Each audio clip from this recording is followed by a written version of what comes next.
अच्छा, तो चलिए अंतरिक्ष की दुनिया में एक बड़े ही रोमांचक सफर पे चलते हैं। आज बात होगी भारत के दो गेम चेंजिंग रॉकेट्स की। एक है एकदम फुर्तीली स्पेस टैक्सी और दूसरा एक बहुत ही विशाल मालवाहक जहाज। और ये दोनों मिलकर भारत को स्पेस की ग्लोबल रेस में एक बहुत बहुत बड़ा खिलाड़ी बनाने वाले हैं।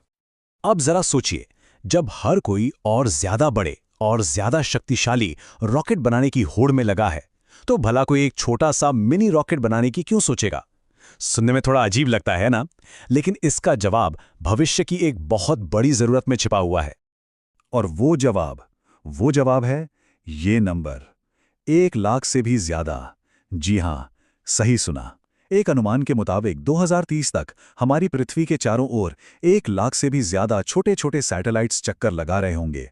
मतलब एक तरह का कॉस्मिक ट्रैफिक जैम लगने वाला है। और इतने बड़े ट्रैफिक को संभालने के लिए एक नए किस्म के समाधान की तो जरूरत पड़ेगी ही।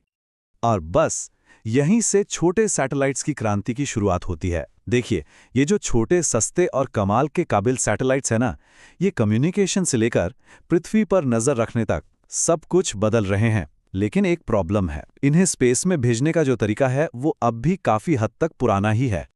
इसको ऐसे समझिए, जो हमारे पारंपरिक रॉकेट हैं वो एक मालगाड़ी की तरह हैं, एकदम पावरफुल, बहुत सारा सामान एक साथ ले जा सकते हैं। लेकिन मान लीजिए किसी को सिर्फ एक छोटा सा डब्बा भेजना हो, तो क्या उसके लिए पूरी की पूरी मालगाड़ी बुक करवाना समझदारी होगी? बिल्कुल नहीं भाई, ये तो बहुत महंगा भी पड़ेगा और इसमें वक्त भी बहुत लगेगा। छोटे सैटेलाइट्स के साथ बिल्कुल यही दिक्कत आ रही है। और बस इसी समस्या का एक शानदार हल लेकर आया है भारत अपनी स्पेस टैक्सी के साथ, जिसका नाम है SSLV। ये इस भीड़-भाड़ वाले ग्लोबल बाजार के लिए एक एकदम तेज और फुर्तीला जवाब है। तो सवाल उठता है कि ये SSLV आखिर है क्या? देखिए, इसका पूरा नाम है स्मॉल सैटेलाइट लॉन्च व्हीकल।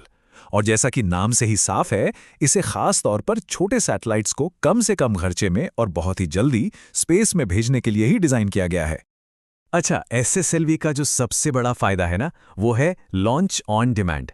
अब इसका मतलब क्या हुआ? इसका सीधा सा मतलब है कि इसे बहुत तेजी से जोड़ा जा सकता है, मतलब असेंबल किया जा सकता है। लॉन्च का समय अपनी जरूरत के हिसाब से तय किया जा सकता है। और सबसे बड़ी बात, ये सैटेलाइट को सीधे उसकी पक्की ऑर्बिट में छोड़ देता है।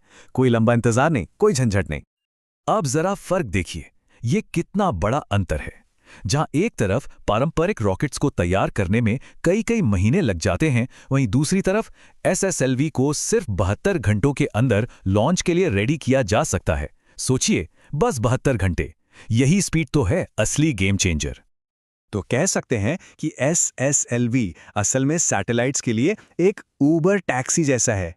जब भी किसी कस्टमर को अपना सैटेलाइट भेजना है, ये टैक्सी हाजिर है। ये जो कॉन्सेप्ट है ना, ये स्पेस लॉन्च के पूरे बिजनेस को ही बदल कर रख रहा है। चलिए, ये तो ठीक है कि छोटे पैकेजों के लिए हमारे पास एक टैक्सी तैयार हो गई, लेकिन अंतरिक्ष में भारत के जो सपने हैं, जो महत्वाकांक्षाएं हैं, वो तो बहुत बड़ी हैं। उन बड़ी छलांगों का क्या, उन विशाल मिशंस का क्या होगा? और यहीं पर बात आती है अगली पीढ़ी की चुनौती की। भारत अंतरिक्ष में एक बहुत बड़े और साहसी भविष्य की प्लानिंग कर रहा है, और जाहिर है इसके लिए उसे एक नए और भी ज्यादा ताकतवर रॉकेट की जरूरत पड़ने वाली है। देखिए, दशकों तक हमारा PSLV रॉकेट भारत का सबसे भरोसेमंद साथी रहा है। चंद्रयान हो या मंगलयान, इसने अनगिनत मिशनों को कामयाबी तक पहुंचाया है। ये सचमुच में एक वर्कहॉर्स रहा है, इसमें कोई शक नहीं। लेकिन अब भविष्य की जो मांगें हैं वो बिल्कुल अलग हैं। अब हमें लॉन्च की लागत को और भी कम करना होगा।